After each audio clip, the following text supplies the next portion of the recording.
किसी के मन में ये सवाल जरूर आता होगा कि आदि योगी भगवान शिव का जन्म कैसे हुआ और उनके माता पिता कौन थे। साथ ही त्रिदेवों में ब्रह्मा सृष्टि के रचयिता, विष्णु पालनकर्ता और शिव संहारक माने गए हैं। लेकिन इन तीनों में से सबसे शक्तिशाली देवता कौन है? भगवान शिव को हमेशा हाथ में त्रिशूल, गले में वासुकी नाग, हाथ में डमरू, माथे पर अर्धचंद्र, शरीर पर भस्म और बाघ की खाल धारण किए हुए देखा जाता है। लेकिन सवाल यह उठता है कि शिवजी के पास ये सभी वस्तुएं कैसे आई? इनके पीछे ऐसी रहस्यमयी पौराणिक गाथाएं छिपी हैं जिन्हें जानकर आप हैरान रह जाएंगे। आपने कभी सोचा है कि भगवान शिव को भांग का प्रसाद क्यों चढ़ाया जाता है? आखिर इसके पीछे कौन सा रहस्य छिपा है? और महाशिवरात्रि का पर्व क्यों मनाया जाता है? इस वीडियो में हम आपको इन गूढ़ रहस्यों के बारे में विस्तार से बताएंगे। और सबसे चौंकाने वाली बात, कहा जाता है कि भगवान शिव आज भी कैलाश पर्वत पर अपने परिवार के साथ निवास करते हैं। लेकिन आज तक कोई भी व्यक्ति, चाहे कितनी भी तकनीक क्यों ना हो, कैलाश पर्वत पर नहीं चढ़ता। ऐसा कौन सा रहस्य है जो मानव को इस पर्वत की चोटी तक पहुंचने से रोकता है? और समय आया सृष्टि के सृजन का। लेकिन तब ऐसी कौन सी वजह थी कि भगवान शिव को अर्धनारीश्वर रूप धारण कर ब्रह्मा जी की सहायता करनी पड़ी? आखिर क्या था वह दिव्य रहस्य जिसने महादेव को अपने स्वरूप को दो भागों में विभाजित करने पर मजबूर कर दिया? अपने गले में नाग धारण करने वाले, जिनके 3 नेत्र हैं, जो अपने शरीर पर भभूत लगाते हैं, वे हैं देवाधिदेव महादेव भगवान शिव, जिन्हें राम भी पूजते हैं और रावण भी, जो अंत भी हैं और अनंत भी, जिनकी शक्ति से जुड़ी अनेक कहानियां आज भी रहस्य हैं। क्योंकि आज हम बात करने वाले हैं आदि योगी भगवान शिव के उन रहस्यों की जिन्हें बहुत कम लोग जानते हैं। ज्योतिर्लिंगों की पूजा एक प्राचीन और शक्तिशाली विधि है। ऐसा माना जाता है कि 5 शक्तिशाली ज्योतिर्लिंगों की एक साथ पूजा करने से हर तरह की मुसीबत से छुटकारा मिलता है। और अगर यह पूजा महाशिवरात्रि के समय की जाए तो इसका प्रभाव कई गुना बढ़ जाता है। लेकिन एक ही दिन में 5 ज्योतिर्लिंगों तक पहुंच पाना आसान नहीं है। इसलिए महाशिवरात्रि के दिव्य अवसर पर अब घर बैठे 5 ज्योतिर्लिंगों, महाकालेश्वर उज्जैन, काशी विश्वनाथ, नासिक त्र्यंबकेश्वर, नेपाल पशुपतिनाथ और खंडवा ओंकारेश्वर का आशीर्वाद पाया जा सकता है। वामा के जरिए शिव जी के 5 ज्योतिर्लिंगों में महारुद्राभिषेक एवं शिव पूजा करवाकर अनुभवी पंडित आपके नाम और गोत्र के साथ पूरे विधि विधान से पूजा करेंगे। पूजा का वीडियो मोबाइल पर और प्रसाद सीधे आपके घर पहुंचेगा। पहले 100 यूजर्स को मिलेगा 20% का डिस्काउंट। तो अभी वामा पर जाएं और पूजा बुक करें। लिंक डिस्क्रिप्शन में दिया गया है। भगवान शिव जो संहारक भी हैं और सृष्टि के आधार भी, जिन्हें देवाधिदेव महादेव कहा जाता है, जिनकी आराधना स्वयं विष्णु और ब्रह्मा भी करते हैं, वे अनादि हैं, अनंत हैं, स्वयंभू हैं। लेकिन क्या आपने कभी सोचा है कि भगवान शिव का जन्म कैसे हुआ और उनके माता पिता कौन थे? जब वे अनादि और स्वयंभू हैं तो फिर उनकी उत्पत्ति का रहस्य क्या है? आज इस वीडियो में हम पुराणों और शास्त्रों के रहस्यमयी पन्नों से भगवान शिव के जन्म की गूढ़ कथा को जानेंगे, जो आपको अचंभित कर देगा। तो वीडियो को अंत तक जरूर देखें और कमेंट में हर हर महादेव लिखकर अपनी भक्ति प्रकट करें। शिव पुराण के अनुसार भगवान शिव स्वयंभू हैं, जिसका अर्थ है कि उनका जन्म स्वयं ही हुआ था। यानी इससे एक बात तो स्पष्ट होती है कि भगवान शिव के न कोई पिता है और न कोई माता। वे सृष्टि से पहले भी थे और सृष्टि के अंत के बाद भी रहे। यही कारण है कि वे पंच तत्वों से भी परे हैं, अमर हैं और काल के भी स्वामी हैं। लेकिन यदि शिव जी का जन्म नहीं हुआ तो फिर वे प्रकट कैसे हुए? इसके उत्तर में विभिन्न पुराणों में अलग अलग कथाएं मिलती हैं। विष्णु पुराण के अनुसार भगवान विष्णु के मस्तक से उत्पन्न तेज के कारण भगवान शिव प्रकट हुए। कहा जाता है कि जब सृष्टि की रचना नहीं हुई थी तब संपूर्ण ब्रह्मांड जलमग्न था। उस समय केवल भगवान विष्णु ही शेष थे। लेकिन शिव पुराण में इस कथा का एक दूसरा रूप मिलता है। इसमें बताया गया है कि भगवान शिव अपने घुटने मल रहे थे और उनके घुटनों से उत्पन्न तेज से भगवान विष्णु का जन्म हुआ था। अगर इन दोनों कथाओं की तुलना की जाए तो विष्णु पुराण और शिव पुराण की कथाएं एक दूसरे से भिन्न प्रतीत होती हैं। इसके अलावा भगवान शिव के जन्म से जुड़ी एक और पौराणिक कथा है जो काफी प्रसिद्ध है। एक बार भगवान विष्णु और ब्रह्मा जी के बीच यह विवाद उत्पन्न हुआ कि इस संपूर्ण ब्रह्मांड में सबसे महान और सर्वशक्तिशाली कौन है। इस बहस के दौरान अचानक एक विशाल जलता हुआ खंभा प्रकट हुआ, जिसे देखकर दोनों देवता हैरान रह गए। वे ये समझ नहीं पाए कि यह दिव्य प्रकाश स्तंभ किसका रूप है। तभी उस खंभे से एक दिव्य आवाज आई, जो भी इस खंभे के ऊपरी सिरे और निचले सिरे का पता लगाएगा वही सबसे महान कहलाएगा। ये सुनते ही ब्रह्मा जी ने हंस का रूप धारण किया और खंभे के ऊपरी सिरे की खोज में निकल पड़े, जबकि विष्णु जी ने वराह का रूप लिया और खंभे के निचले सिरे को खोजने चले गए। दोनों ने बहुत प्रयास किया, लेकिन अंततः उन्हें खंभे का कोई और छोर नहीं मिला। हार मानकर दोनों वापस लौट आए। तभी भगवान शिव अपने असली रूप में प्रकट हुए और तब विष्णु जी और ब्रह्मा जी को यह स्वीकार करना पड़ा कि महादेव ही सबसे महान और सर्वश्रेष्ठ है। इस पूरी सृष्टि में उनसे बड़ी कोई शक्ति नहीं है। शिव पुराण में इस कथा का उल्लेख किया गया है और यह बताता है कि भगवान शिव का न तो कोई जन्म हुआ और न ही कोई अंत होगा। यही कारण है कि उन्हें स्वयंभू कहा जाता है, अर्थात वे शाश्वत और अमर हैं। अब हम बात करते हैं एक और चर्चित कथा की। क्या भगवान ब्रह्मा भगवान शिव के पिता हैं? इस पौराणिक कथा का उल्लेख विष्णु पुराण में मिलता है। कथा के अनुसार जब संपूर्ण ब्रह्मांड जलमग्न था, धरती, आकाश और पाताल सब कुछ जल में समाया हुआ था, तब इस संसार में केवल भगवान विष्णु ही थे। वे क्षीर सागर में अपने शेषनाग पर योग निद्रा में स्थित थे। तभी भगवान विष्णु की नाभि से एक कमल प्रकट हुआ और उस कमल से ब्रह्मा जी का जन्म हुआ।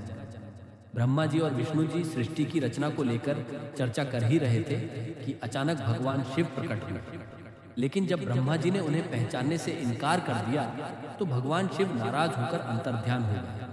भगवान विष्णु ने अपनी दिव्य दृष्टि से ब्रह्मा जी को उनकी भूल का एहसास कराया, जिसके बाद ब्रह्मा जी ने भगवान शिव से क्षमा मांगी और उनसे प्रार्थना की कि वे उनके पुत्र रूप में जन्म लें। भगवान शिव ने ब्रह्मा जी की प्रार्थना स्वीकार कर ली। जब ब्रह्मा जी ने सृष्टि की रचना प्रारंभ की तो उन्हें एक संतान की आवश्यकता महसूस हुई। उसी समय भगवान शिव का वरदान उन्हें याद आया। ब्रह्मा जी ने कठोर तपस्या की, जिससे प्रसन्न होकर भगवान शिव एक बालक के रूप में उनकी गोद में प्रकट हुए। यह भगवान शिव का एकमात्र बाल्य रूप था।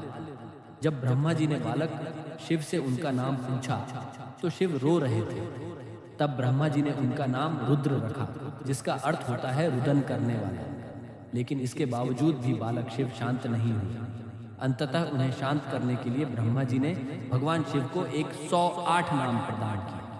तो ये थी भगवान शिव के जन्म से जुड़ी रहस्यमयी कथा, जो यह दर्शाती है कि वे स्वयंभू हैं, अर्थात उनका कोई वास्तविक जन्म नहीं है। वे अनादि और अनंत हैं। दोस्तों, आपको क्या लगता है, भगवान शिव का जन्म हुआ था या वे स्वयंभू हैं? इस रहस्य पर आपकी क्या राय है? कमेंट में अपना तर्क जरूर लिखें और देखते हैं कि कौन सबसे श्रेष्ठ और तर्क संगत उत्तर देता है। सबसे श्रेष्ठ और तार्किक उत्तर को पिन किया जाएगा।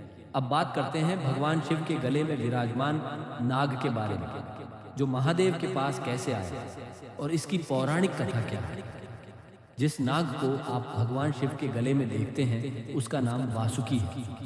वासुकी भगवान शिव के अनन्य भक्त थे और उनकी एकमात्र इच्छा थी कि वे सदैव महादेव के समीप रहें। इन्हें नागों का राजा भी कहा जाता है। वासुकी वही नाग हैं जिन्होंने समुद्र मंथन के दौरान रस्सी का कार्य किया था। इस प्रक्रिया में वासुकी का पूरा शरीर लहूलुहान हो गया, लेकिन उन्होंने अपनी भक्ति से कभी पीछे हटने का विचार नहीं किया। यही नहीं, जब समुद्र मंथन के दौरान महाविष हलाहल उत्पन्न हुआ, तब भी वासुकी ने भगवान शिव की सहायता के लिए विष का कुछ अंश ग्रहण किया। नागराज वासुकी का वर्णन एक अन्य महत्वपूर्ण घटना में भी मिलता है। किंवदंतियों के अनुसार जब भगवान श्री कृष्ण का जन्म हुआ तो वासुदेव जी उन्हें कंस की जेल से निकालकर गोकुल ले जा रहे थे। रात के अंधकार में जब वासुदेव यमुना पार कर रहे थे, तब अचानक एक भयानक तूफान आया। यमुना की लहरें उफान पर थीं, तेज बारिश हो रही थी और मार्ग कठिन हो चुका था। अगर आप हमारे चैनल पर पहली बार आए हैं तो इसे सब्सक्राइब करना न भूलें और वीडियो को लाइक जरूर करें, क्योंकि यह आपके लिए सिर्फ 1 सेकंड का काम है, लेकिन इससे हमारी टीम को बहुत बड़ा सपोर्ट मिलता है। अब जानते हैं कि भगवान शिव ने अपने मस्तक पर चंद्रमा को क्यों स्थान दिया और इसके पीछे की पौराणिक कथा क्या है। शिव पुराण के अनुसार राजा दक्ष की 27 बेटियां थीं, जिनका विवाह चंद्रदेव से हुआ था। विवाह के समय चंद्रदेव ने राजा दक्ष से वादा किया था कि वे अपनी सभी पत्नियों को समान प्रेम और सम्मान देंगे। लेकिन विवाह के बाद चंद्रदेव का झुकाव अपनी एक पत्नी रोहिणी की ओर अधिक हो गया। इससे उनकी अन्य पत्नियां उदास रहने लगीं और उन्होंने अपने पिता दक्ष से इसकी शिकायत की। जब दक्ष को यह बात पता चली तो वे अत्यंत क्रोधित हो गए और उन्होंने चंद्रदेव को श्राप दे दिया। उन्होंने कहा कि चंद्रदेव एक भयानक बीमारी के शिकार होंगे और 15 दिनों में धीरे धीरे क्षीण होकर अंततः लुप्त हो जाएंगे। इस श्राप को सुनकर चंद्रदेव भयभीत हो गए और इस कष्ट से मुक्ति पाने के लिए वे ब्रह्मा जी के पास गए। कई वर्षों की तपस्या के बाद भगवान महादेव प्रसन्न हुए और उन्होंने चंद्रदेव को दर्शन दिया। भगवान शिव ने उन्हें वरदान दिया कि वे पूरी तरह कभी भी समाप्त नहीं होंगे। 15 दिनों तक घटने के बाद अगले 15 दिनों में वे फिर से बढ़ते जाते। इसी कारण अमावस्या के दिन चंद्रमा लुप्त हो जाता है और फिर पूर्णिमा के दिन पूर्ण रूप में प्रकट होता है। भगवान शिव ने चंद्रदेव को अपने मस्तक पर स्थान दिया, जिससे ये संकेत मिलता है कि महादेव के आशीर्वाद से ही चंद्रमा का अस्तित्व बना हुआ है। इसी कारण भगवान शिव को चंद्रशेखर भी कहा जाता है। शिव पुराण के अनुसार भगवान शिव पूरे शरीर पर भस्म धारण करते हैं। महादेव का संबंध भस्म से गहराई से जुड़ा हुआ है। इसके पीछे एक प्राचीन कथा है जिसे शिव पुराण में विस्तार से बताया गया है। बहुत समय पहले एक महान आर्षि थे जिनका नाम प्रणात था। वे वर्षों तक जंगल में कठोर साधना कर रहे थे। इस दौरान उन्होंने केवल पत्ते और फल खाकर जीवन व्यतीत किया। एक दिन जब वे जंगल से घास काटकर अपने आश्रम की मरम्मत कर रहे थे, तभी अचानक उनकी उंगली कट गई। लेकिन जब उन्होंने अपनी उंगली को देखा तो आश्चर्यचकित रह गए, क्योंकि वहां से खून की जगह पेड़ों के पत्तों का रस बह रहा था। आर्षि प्रणात को लगा कि अब वे इतने शुद्ध हो चुके हैं कि उनके शरीर में रक्त की जगह पवित्र वनस्पतियों का रस बहता है। ये सोचकर वे अहंकार से भर गए और पूरे ब्रह्मांड में ये घोषणा करने लगे कि उनसे अधिक शुद्ध कोई नहीं। भगवान शिव ने उनका घमंड तोड़ने के लिए एक बूढ़े साधु का रूप धारण किया और उनके पास पहुंचे। जब उन्होंने आर्षि प्रणात से उनकी प्रसन्नता का कारण पूछा तो आर्षि ने अपनी उंगली से रस निकलने की पूरी कहानी सुनाई। बूढ़े साधु ने आर्षि से कहा, इसमें बड़ी बात क्या है? पत्ते भी जब जलते हैं तो वे राख में बदल जाते हैं और राख सबसे शुद्ध होती है। इसके बाद बूढ़े साधु ने अपनी ही उंगली काटी और उसमें से रक्त की जगह राख निकलने लगी। ये देखकर आर्षि प्रणात समझ गए कि यह साधारण वृद्ध नहीं बल्कि स्वयं भगवान शिव है। आर्षि प्रणात महादेव के चरणों में गिर पड़े और अपने अहंकार के लिए क्षमा मांगी। माना जाता है कि इस घटना के बाद भगवान शिव ने सिद्ध कर दिया कि भस्म ही सबसे शुद्ध तत्व है और तब से उन्होंने अपने पूरे शरीर पर भस्म धारण कर लिया। इसी कारण भगवान शिव को भस्मधारी और भूतनाथ भी कहा जाता है, जो यह दर्शाता है कि हर चीज अंत में भस्म ही बन जाती है और यही सत्य है। अब बात करते हैं भगवान शिव के त्रिशूल के रहस्य के बारे में।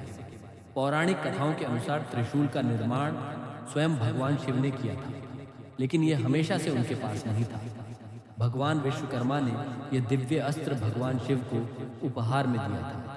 माना जाता है कि सूर्य देव ने भगवान विश्वकर्मा की पुत्री संध्या से विवाह किया, लेकिन विवाह के बाद संध्या सूर्य देव की तीव्र गर्मी और अत्यधिक तेज को सहन नहीं कर पा रही थी।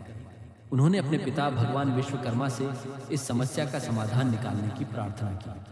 भगवान विश्वकर्मा ने सूर्य देव को अपनी गर्मी कम करने के लिए मनाया।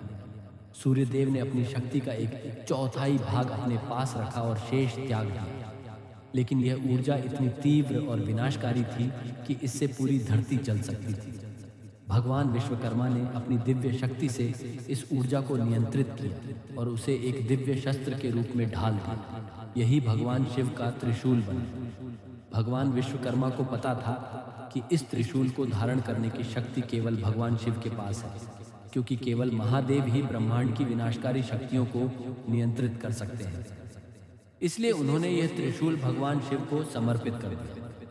भगवान शिव के त्रिशूल से कई आध्यात्मिक और पौराणिक मान्यताएं जुड़ी हुई हैं। कुछ विद्वान मानते हैं कि त्रिशूल के 3 शूल इस संसार के 3 गुण सत्व, रज और तम का प्रतिनिधित्व करते हैं।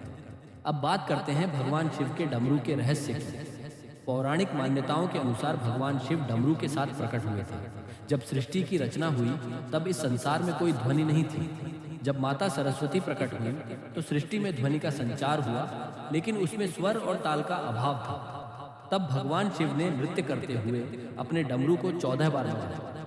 डमरू की ध्वनि से व्याकरण, संगीत के छंद और ताल उत्पन्न हुए। इस ध्वनि से ही संसार में चंचलता और ऊर्जा का संचार हुआ। मान्यता है कि जब भगवान शिव अपने डमरू को बजाकर तांडव नृत्य करते हैं, तब सृष्टि में सृजन और संहार का चक्र सक्रिय हो जाता है। प्रकृति में एक नई ऊर्जा का संचार होता है। शिव महापुराण के अनुसार शिलाद मुनि एक महान तपस्वी थे, लेकिन उन्हें यह चिंता थी कि उनकी वंश परंपरा आगे नहीं बढ़ेगी। उन्होंने कठोर तपस्या कर भगवान शिव को प्रसन्न किया और उनसे यह वरदान मांगा कि उन्हें एक ऐसा पुत्र प्राप्त हो जो जन्म और मृत्यु के चक्र से मुक्त हो। भगवान शिव उनकी तपस्या से प्रसन्न हुए और उन्हें वरदान दिया कि वे स्वयं उनके पुत्र रूप में जन्म लेंगे। कुछ समय बाद शिलाद मुनि को एक बालक प्राप्त हुआ, जिसका नाम उन्होंने नंदी रखा। यह बालक जन्म से ही दिव्य शक्तियों से युक्त था और आगे चलकर महान विद्वान बना।